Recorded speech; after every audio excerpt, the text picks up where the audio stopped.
Mushkai puslamuen, mushkai pupeñi, mushkai pueñoi. Kemele kaimen. Bachante mai kepalenta fa kiñe kesau, nel kemayen tainkewin, piñita fa. Peitachi kesaumu, eimon pepi kimaimen, kim tukwaimen, chumuachitano tramka que huita pukui fikitsemongen, feitachi mapu, cheotaincenta mongiyen, futa willimapu mo piñelo tafa. Amoyen mai, pupeñin tun, puslamen tun, pealu, alcutualu, feitachi kesau.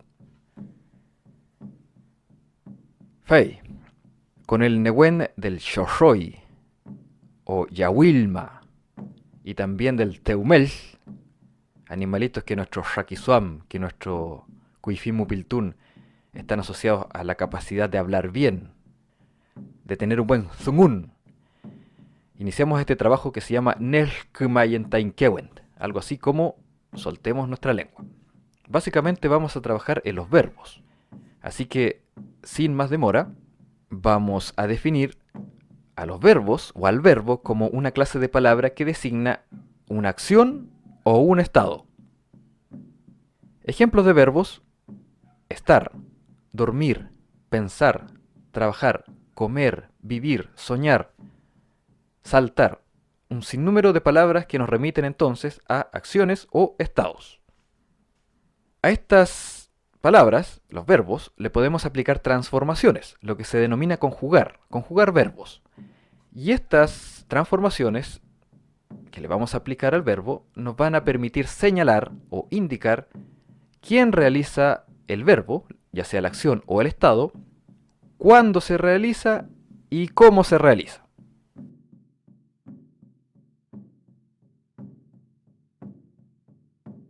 Existen diversos modos verbales en los cuales uno puede conjugar o aplicar transformaciones a los verbos. Uno de esos modos verbales es el modo real o modo indicativo. Aquel modo nos permite expresar acciones o estados concretos. No son acciones que nosotros solicitamos como una orden que van a pasar, no tiene que ver con órdenes, ni tampoco con supuestos, con ideas que posiblemente van a pasar o que hipotéticamente van a pasar. No, nada de eso. Nosotros nos vamos a referir en el modo real o modo indicativo a acciones y estados que se hacían, que se hicieron, que se hacen, que se están haciendo o que se van a realizar. Así, bien concreto. Entonces vamos a trabajar ahora en el modo real o indicativo. En lengua mapuche vamos a simplificar en este inicio de este video, ¿cierto? Vamos a simplificar la idea de verbo reduciéndola solamente a la idea de una raíz que es fija y a una terminación que va a cambiar, que va a ir cambiando. Esta terminación que va a ir cambiando, que está en color morada las letras, ¿cierto?, nos va a permitir expresar quién realiza la acción o estado del verbo, el quién. También vamos a poder hacer otras modificaciones que vamos a aprender de a poquito y que nos van a permitir señalar cuándo se realiza el verbo y cómo se realiza el verbo. Todo eso se puede aplicar, ¿cierto?, con ciertos elementos que vamos a ir conociendo, pero en una primera aproximación nos vamos a quedar con la idea más sencilla. Esta idea más sencilla del verbo mapuche es que tenemos una raíz que es fija y una terminación que varía dependiendo de quién realiza la acción. Vamos a asumir la existencia de dos clases de verbos mapuche. Esta idea que vamos a trabajar de separarlos en dos clases se va a ir diluyendo quizás cuando uno tiene un conocimiento mayor, pero es sumamente práctica y útil cuando uno comienza el aprendizaje o el despertaje del Chesungun. Por eso vamos a hacer esta distinción entre verbos de estado, que indican una cierta quietud donde no hay movimiento, y también, por otro lado, verbos de acción, que sí implican la idea de movimiento o por lo menos la transición de estados. Nos vamos a encontrar algunos verbos que tienen un comportamiento tanto de estado como de acción, pero son una minoría en esta fase inicial, así que también hay que tener presente ese aspecto. En el modo indicativo o real existen terminaciones específicas que nos permiten decir quién realiza el verbo. En la columna izquierda vemos los denominados pronombres personales del Chesungun y a la derecha en la columna derecha, vemos las terminaciones. El pronombre personal yo es inche enchesungun. Cuando yo realizo el verbo, el estado o la acción, la terminación que voy a utilizar es la n o la terminación u con cremillas n. Tengo dos terminaciones y esto es importante que lo tengan presente más adelante. Cuando tú eres o usted es quien realiza la acción, o sea, Amy es el pronombre personal para tú o usted, la terminación asociada es imi. Se parece, ¿cierto? Amy a la terminación imi. Si el verbo lo realiza una tercera persona, él, ella, Pedro, Juan, el viento u otra entidad, otra tercera entidad que no eres tú y quien tampoco soy yo, las terminaciones asociadas o la terminación asociada es simplemente una i. Nada más. Para el caso de nosotras o nosotros, inchen, en otras partes es inshin, más al norte. Inchen, que también puede decirse inchen bajo ciertas circunstancias, cuando uno va hablando rápido, por ejemplo. Cuando uno habla con solemnidad, inchen es el uso más habitual. Inchen, reitero, es nosotras o nosotros. Y a este pronombre personal le vamos a asociar dos terminaciones, yen y uyen. También vamos a tener que elegir entre una de las dos bajo ciertas condiciones que también vamos a revisar más adelante. Si el verbo lo realizan ustedes, eimen significa ustedes, la terminación asociada es imen.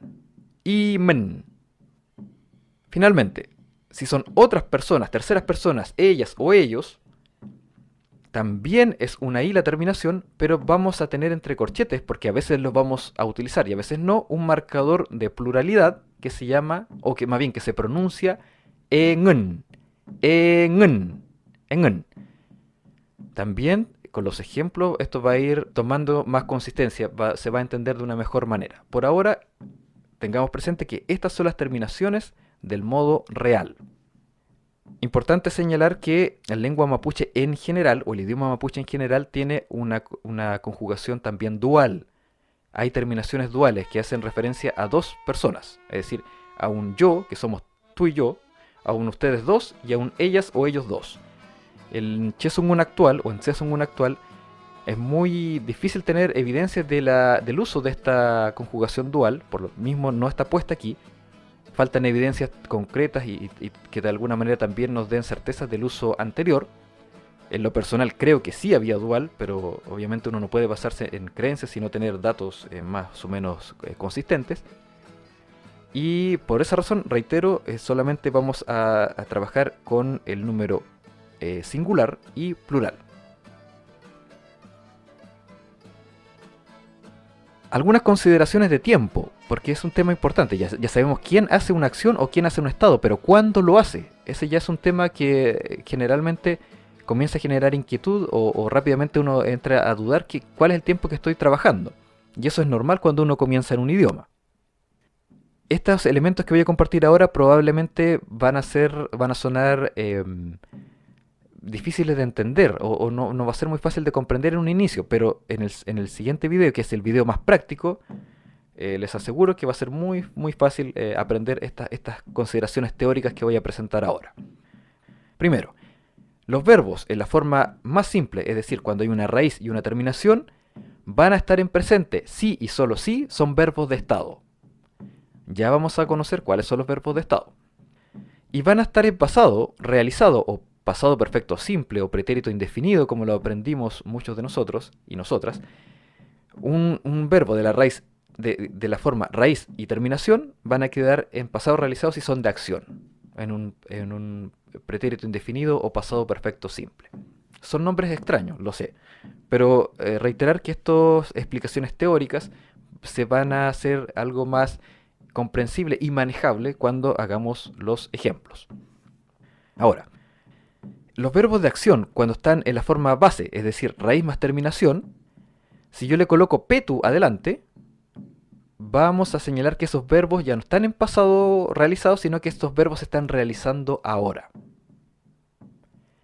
Mientras que si tengo un verbo de estado en la forma base, que es raíz más terminación, petu va a tener el valor de todavía cuando yo se lo anteponga. O también cuando se lo posponga. También se puede cambiar en ese caso el orden de petu.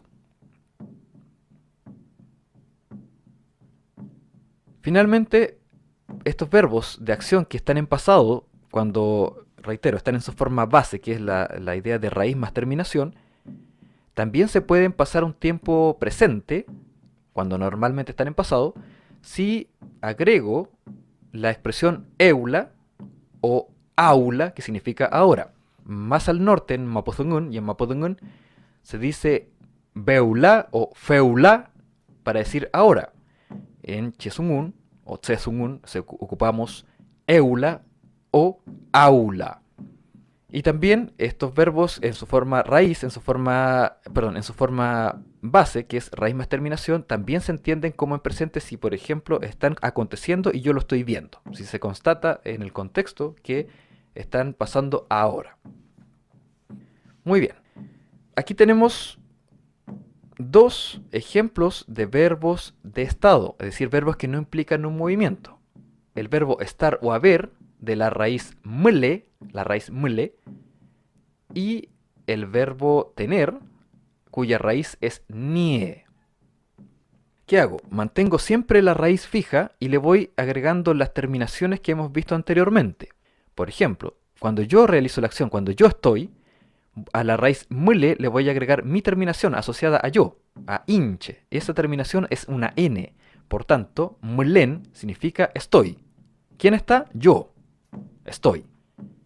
Si quien realiza la acción es Amy, eres tú, la terminación asociada es imi. Y esa terminación imi se la voy a pegar a la raíz mle.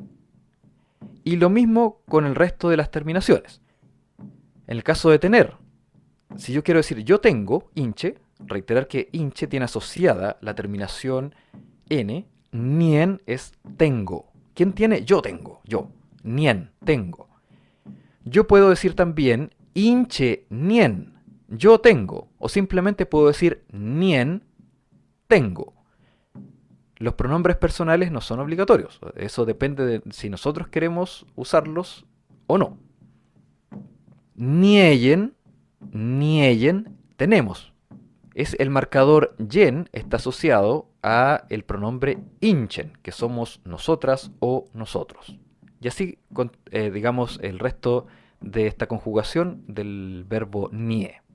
Cada pronombre que hemos visto anteriormente en la tabla tiene su terminación asociada. Y como se ve, todos están en tiempo presente, que es lo que habíamos dicho anteriormente. Cuando yo tengo un verbo de estado y le agrego una terminación, queda en tiempo presente. Si no agrego nada más, obviamente, es la forma básica, es decir, raíz más terminación. Ahora, si tengo verbos de acción o movimiento en su forma base, es decir, raíz más terminación, estos verbos ya se hicieron. Pretérito perfecto simple o pasado perfecto simple, también llamado pretérito indefinido. Ya se hizo. No se hacía, se hizo. Eso es bien importante. Tenemos dos pasados con los cuales jugamos y este es el pasado de que ya se concretó, ya se hizo. Así tenemos, por ejemplo, la raíz amo, que es ir o irse, y que en las variantes nortinas es amu,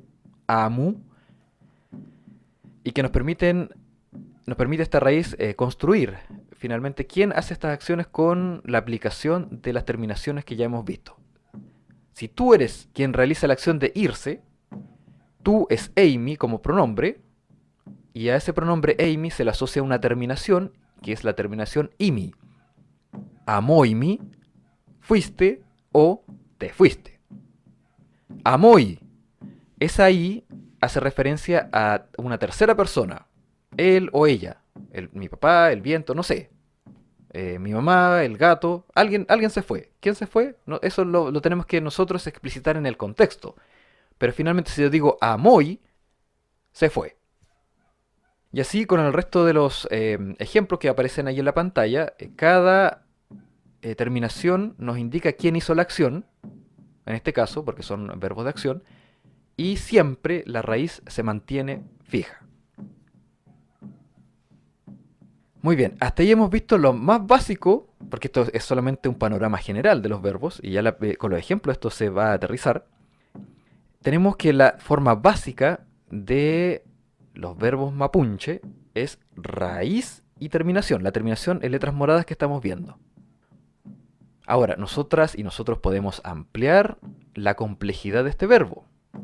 Y podemos agregar una serie de modificadores, sufijos, que nos van a permitir expresar más características de la ejecución del verbo. Ya no solamente vamos a decir quién lo hizo, sino podemos expresar cuándo, si lo hizo o no lo hizo, y otros tipos de características o aspectos que nos van a permitir darle mayor complejidad a este verbo que en su inicio era muy simplificado.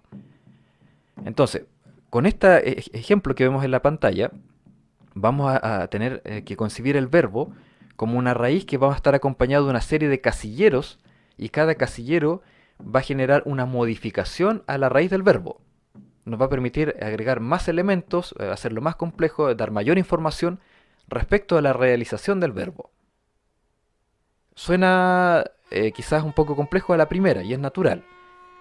Reiterar que esto es un panorama teórico. Generalmente la teoría por sí misma no explica muchas cosas. Entonces, con el video siguiente, o los videos siguientes, va a quedar un poco más claro cómo esta teoría se va aterrizando a ejemplos más concretos. Este es solamente el panorama general. Aquí tenemos una forma del verbo mapuche que no está tan simplificada y que es sumamente práctica y útil, y que nos permitiría ya poder tener un nivel más que básico, podríamos decir, en lengua mapuche. En términos de la estructura, en términos de entender nuestra lengua, nuestro idioma.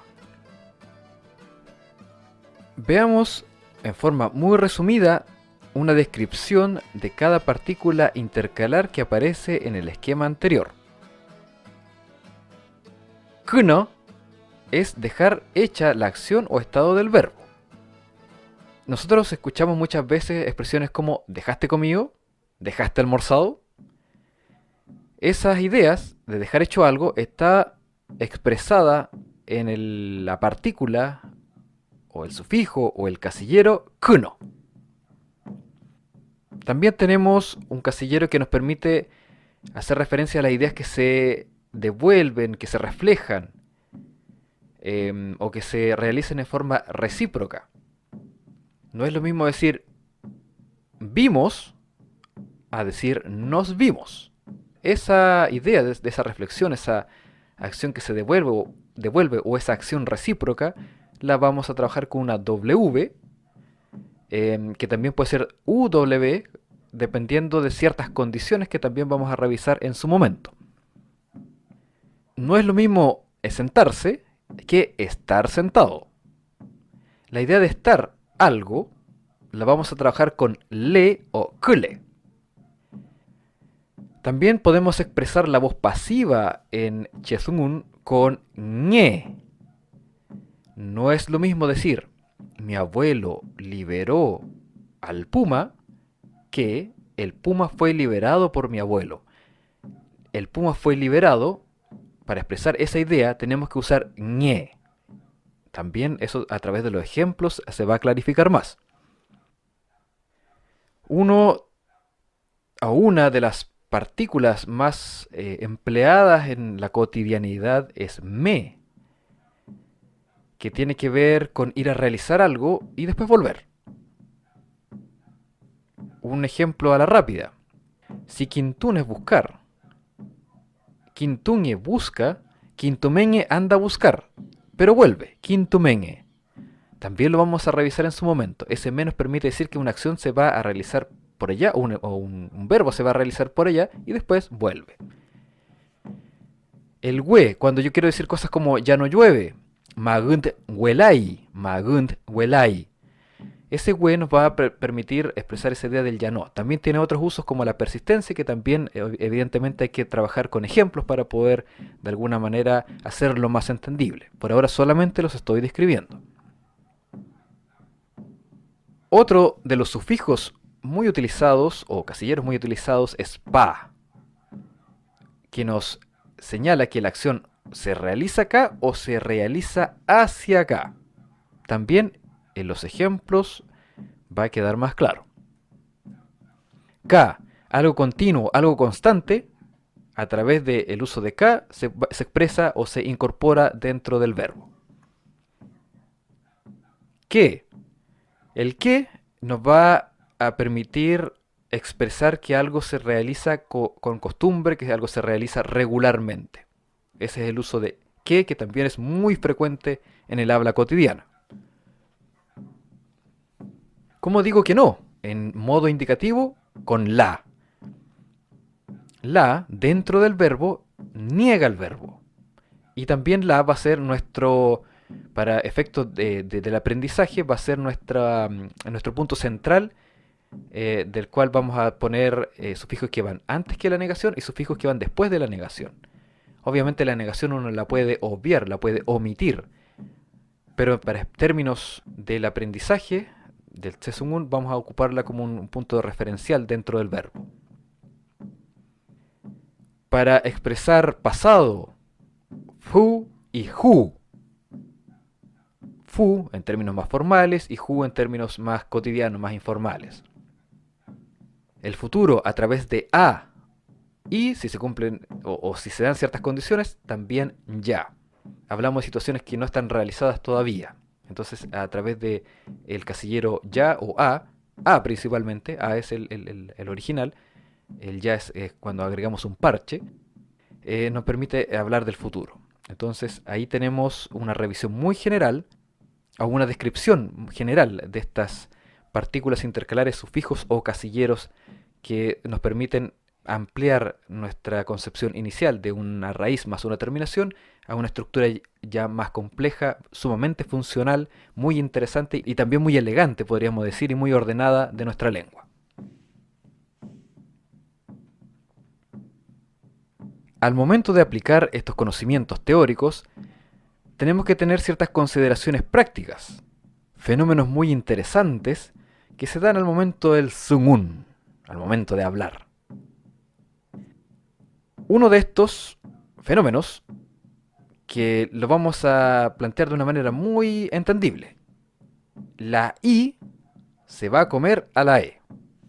Esto se da en el habla práctica de una manera muy frecuente. Debiéramos pensar que incluso es uno de los rasgos característicos de nuestro Tsesungun. Entonces, hay terminaciones que comienzan con I. Por ejemplo, imi, la misma I de tercera persona. Imen o iengen para el caso de terceras personas en plural. Estas terminaciones comienzan con I. Y hay raíces u otros sufijos que terminan en E. Entonces, cuando algo termina en E y le agrego yo una terminación que comienza con I, la I se va a comer a la E que la precede. Eso sería como una descripción general. Mlei, por ejemplo, mlei es la construcción teórica, la conjugación de tercera persona en un inicio singular, aunque también se puede ampliar al plural, que en el habla práctica se reduce a mli. La I se come a la E. La I se come a la E, que es la terminación o la parte final de la raíz mle. Entonces, mlei queda mli. Y significa hay del verbo haber o está del verbo estar. Otro verbo que termina con E, otra raíz verbal que termina con E es fuke, de pedir. Si yo le agrego a fuke la terminación imen, que comienza con I, la I se va a comer a la E anterior. Entonces, fukeimen suena fukimen. Pidieron ustedes, o piden ustedes cuando lo llevamos a presente. Y ahí observamos este fenómeno hablado, ¿cierto? Del habla ya en la ejecución verbal o en la ejecución oral, en el cual la I se va a comer a la E. Teóricamente debiera ser Fukeimen, y si yo digo Fukeimen también me doy a entender. Solamente que en el habla práctica existe esta tendencia de o este fenómeno más bien, de que la I de las terminaciones se comen a las E que la preceden. Lo mismo ocurre cuando un sufijo o un casillero anterior a la terminación que comienza con I termina en E. En el ejemplo tenemos a miaukei y kuchankleimi. Observamos que en azul los sufijos terminan con la letra E y después viene una terminación que comienza con I. Entonces, miaukei se va a reducir o se va a transformar como fenómeno hablado a miauki. Si yo digo miaukei, también está bien, solamente que estoy hablando en términos más formales, pero miauki es el uso cotidiano. Miauki es que anda habitualmente, que anda por ahí. Por su parte, kuchankleimi se lleva a la práctica como kuchanklimi. Y ambas significan estás enferma o estás enfermo, que puede ser una afirmación y también una pregunta. Reiteramos entonces. La I se come a la E. Otro fenómeno bien interesante que se da en el Tsesungun y también en otras variantes es la fusión. Le vamos a llamar así. Puede que los lingüistas tengan otra forma de señalar o de referirse a este fenómeno, pero para nosotros y nosotras va a ser la fusión.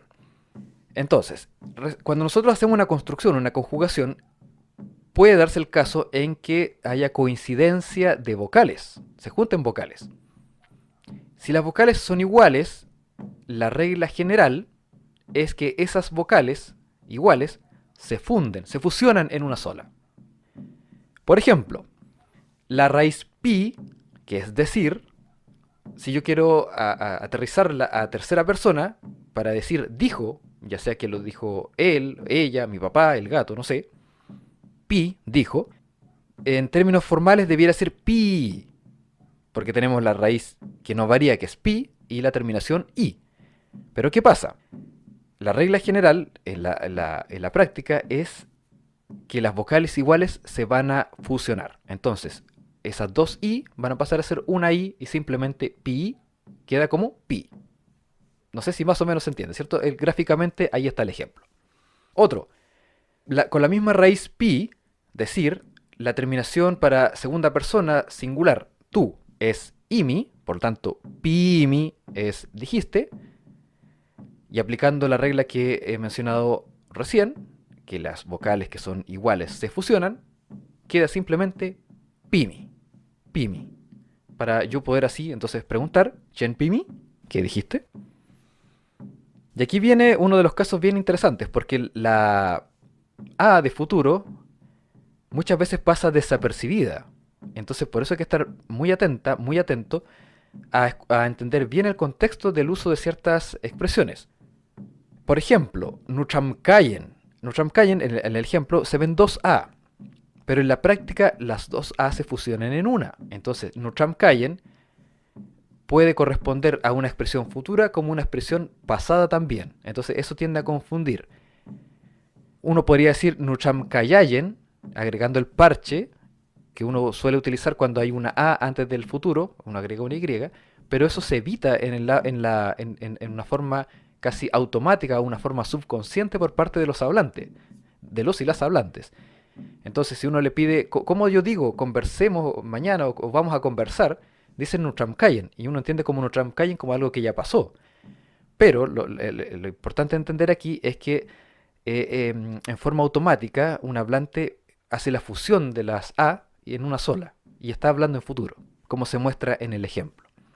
Entonces, eso puede confundir en un inicio cuando uno está aprendiendo, pero con esta explicación espero poder aportar a que esas confusiones ya se vayan superando. Entonces vamos a hacer ejemplos posteriormente con esta idea de la fusión que nos va a permitir poder ya tener herramientas para defenderse a nivel hablado. Nosotros habíamos visto anteriormente la conjugación de la raíz nie, que es la raíz tener. Entonces, ahora yo les quiero mostrar un fenómeno bien interesante con el verbo tener. Un fenómeno en el cual nosotros aplicamos las dos reglas, podríamos decir, que ya hemos señalado anteriormente. Primero, de que la I se come la E, y después que cuando tenemos dos vocales iguales, estas vocales se fusionan en una sola. Muy bien. Para tercera persona singular, yo puedo decir niei. Niei es tiene. ¿Quién tiene? Él, ella, mi mamá, el vecino, qué sé yo. Niei, tiene. Pero ¿qué pasa? Nosotros sabemos que las I se comen a las E. Entonces, niei se puede decir ni, como dice el número 2. Pero tenemos dos I. Entonces, como ya sabemos que las vocales iguales se fusionan en una, simplemente queda ni. Niei y ni ambas significan tiene. Y eso puede confundir mucho. En lo personal, este es uno de los aspectos que más me maravilla, de los que más me gusta del Tsesungun. Porque se producen fenómenos hablados o lingüísticos, no sé cómo definirlo, tan precisos, tan técnicos, no sé, no encuentro otro adjetivo para calificarlo, pero sumamente bellos, ¿cierto? Que tienen una explicación clara como es esta, que una expresión, digamos, teórica como niei, en la práctica se dice ni, pero no es una cosa arbitraria, sino que tiene una serie de reglas que nos permiten entender de que por qué se dice ni, como tiene. Por ejemplo, Tañishau ni quiñetregua. Tañishau ni quiñetregua. Mi papá tiene un perro. Entonces, quizás para los hablantes o para quienes aprenden otras variantes, debiera ser Tañishau niei quiñetregua o quiñetregua en el acento más nortino. Pero es lo mismo, solamente que se aplican una serie de reglas que están, ahora yo se las he explicado, que no son arbitrarias, sino que tienen una razón de ser, que tienen una comprobación empírica, quizás desde cuánto tiempo queda así, pero que es parte de la belleza finalmente del Tsesungun que hablamos en la Futa Wijimapu. Bueno, Nieimi queda como Nimi, siguiendo estas mismas reglas. Nieimun se puede decir Nimun también. Entonces, ese es un elemento que les pido puedan valorar, entender y defender también de nuestros Tsesungun, que no son cosas arbitrarias ni mal habladas como muchas veces se menciona por ahí, sino que son reglas que uno sigue para que el Tsesungun tenga su manifestación cotidiana, su manifestación práctica. Muy bien, vamos a finalizar este pequeño trabajo, pero potente, en términos teóricos, ya vendrá la aplicación más práctica, con el modo imperativo o modo volitivo. Esta forma de expresión que nos permite dar órdenes. Este es el modo de las personas mandonas, podríamos decir, en los cuales nosotros señalamos instrucciones, señalamos órdenes, incluso hasta amenazas podría ser, o advertencias, en una forma de hablar que difiere un poco de la descripción de acontecimientos, que es lo que caracteriza al modo real o modo indicativo. Ahora nosotros vamos a un modo imperativo, un modo volitivo, en el cual nosotros expresamos instrucciones, órdenes que esperamos se cumplan o que deseamos se cumplan. Muy bien, no sé si la explicación es suficiente, pero quizás con los ejemplos ya esto toma un poco más de cuerpo. El modo imperativo tiene sus terminaciones aparte, que no son muchas porque en algunos casos va a coincidir o se van a reemplazar con terminaciones del modo real o modo indicativo que ya hemos visto. Para las autoórdenes, podríamos decir, inche va a tener una terminación que es chi. Entonces, estamos en presencia de una nueva terminación para inche. ¿Por qué? Porque este es un nuevo modo de habla. No es el modo real o indicativo que ya vimos, sino que es el modo de las órdenes. El modo imperativo o volitivo. Amy también va a tener una nueva terminación que es ñe. Ñe. ¿Qué expreso con esto? Que tú hagas algo.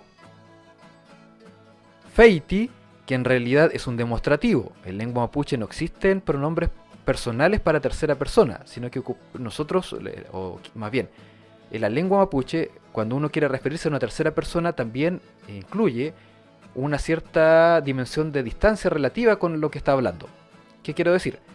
Cuando yo me refiero a una tercera persona, yo señalo si está lejos o cerca de mí. Entonces eso funciona con los demostrativos. Entonces eso es lo que se ocupa en lengua mapuche para las terceras personas. No existen pronombres personales para tercera persona. Ya, eso es un aspecto interesante, pero lo que nos interesa, que si queremos que él o ella o esa haga algo, la terminación que yo tengo que utilizar es P. P. Para inchen, nosotras o nosotros, eimen, ustedes, no existen terminaciones del modo imperativo. Ahí vamos a tener que usar las del modo indicativo. Para ellas o ellos, o esas y esos, o estas y estos, vamos a ocupar también P, como en el caso de Feiti, como aparece ahí en la tabla, en el caso de él y ella, pero vamos a agregar en, si es que es necesario, para señalar que es plural, digamos, la referencia a tercera persona.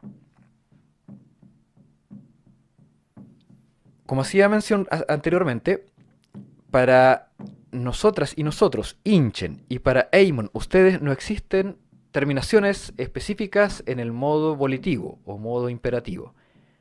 Usualmente se ocupan las mismas terminaciones para estas dos, para Inchen y para Eamon, las mismas terminaciones del modo real o indicativo, y a veces también se puede utilizar para darle un sentido más cortés los marcadores de futuro, o el marcador de futuro que es A y su versión modificada que es ya, cuando tenemos una A antes del futuro. Entonces hay que también considerar que cuando yo ocupo las terminaciones del modo real, el tono de voz tiene que ser precisamente un tono de orden o un tono de instrucción, para que se entienda de que ya no es un modo de descripción, un modo real, sino que es un modo de que algo tiene que realizarse porque lo estoy ordenando o porque alguien lo ordena o porque así debe ser. En comparación al Mapudungun y otras variantes más nortinas, hay un fenómeno interesante que quizás puede haberse existido, quizás puede haber existido anteriormente en el Tsesungun, hay que buscar más antecedentes que lo respalden, en el cual, para el caso de Eamon, la terminación Imon, que era la terminación del modo real, se le saca la I y queda solamente Men. Entonces en Mapudungun uno puede escuchar palabras como Kpamun, vengan. Esa expresión es una expresión del modo imperativo en Mapudungun. Lo mismo con Al-Kutumun, escuchen. Ahora, los usos que uno, o que en lo particular he podido recopilar en el Tsesungun o Chesungun, van para el lado de que no se le quita la I en el caso de Eamon. O sea, no se dice Kpamon, sino Kpaimon. Al-Ktuimon, con un tono de voz adecuado señalando una orden. Eso sería en forma directa, pero por lo general uno suaviza ciertas expresiones de órdenes con el uso de el futuro del modo indicativo. Es decir, aplica el marcador A, que es el marcador de futuro, o el marcador ya, que sería, digamos, el A con un parche para evitar que se junten las A. Ahora, Kupayaimon es una opción que se escucha. Kupayaimon es vengan. Literalmente es van a venir o ustedes vendrán. Pero si uno hace la invitación, si el tono de voz acompaña, digamos, esta expresión, también pasa a ser una forma de expresión de modo imperativo. Vengan, vengan, Kupayaimon. O Al-Kutuaimon, escuchen. Entonces ahí también tenemos esos usos que están documentados, de los cuales hay referencia en Tsesungun. Bueno, también hay otras terminaciones útiles que no están puestas o no están ejemplificadas, pero solamente las voy a nombrar. Por ejemplo, las terminaciones lu, que señalan a él, la o las personas que realizan un verbo. Alu, que son los indicadores de finalidad, que sería como así como los para, y también indican acción futura. Por ejemplo, kim es la raíz de saber. Kimalu es una de las traducciones. Kimalu es para saber. Kimalu. Por ejemplo, Inchikupan Kimalu Tainsungun. Yo vine para saber o para aprenderme idioma. Las terminaciones alu también son equivalentes a la terminación am, que también indican finalidad. Inchikupan Kimam Tainsungun. Yo vine para aprender nuestro idioma. Tiene el mismo uso práctico que alu. Y también están las terminaciones ya o ia, que indican orden, que indican finalidad, entre otros usos que obviamente con ejemplos ya se van haciendo más comprensibles. Solamente las voy a nombrar hasta este punto. ¿Dónde puedo encontrar un listado de verbos en Chesungun? En el sitio web futawijimapu.org, ahí está la URL, como se llama, y el enlace va a quedar en la descripción. En realidad son varios enlaces porque recordemos que los verbos tienen Los clasificamos en dos, al menos en dos categorías. Uno que eran los verbos de estado y los verbos de acción. Ahora también hay verbos que se ejecutan solamente en tercera persona, que son los verbos impersonales, que también ahí está el link en la descripción para que puedan accesarlos y entender más o menos cómo funcionan. Este video es la introducción a lo que espero sean más videos en los cuales vamos a llevar esto a ejercicios más prácticos a través de una metodología, a través de un Kimel Tupem, de un material pedagógico que he preparado especialmente para este fin, que espero les facilite mucho el aprendizaje o el despertaje del manejo de los verbos en nuestro Tsesungun. Así que ahí está la invitación, Pupeñi Puslamuen, Pubeñoica, a que sigan viendo los videos que están asociados a este material, a este material teórico, que con harto cariño, ¿cierto?, he preparado para ustedes y que se denomina Nelkmayen Tain Kewent. Así que sin más que decir, Afi, Faitachi Kusou, Fenten Mañum.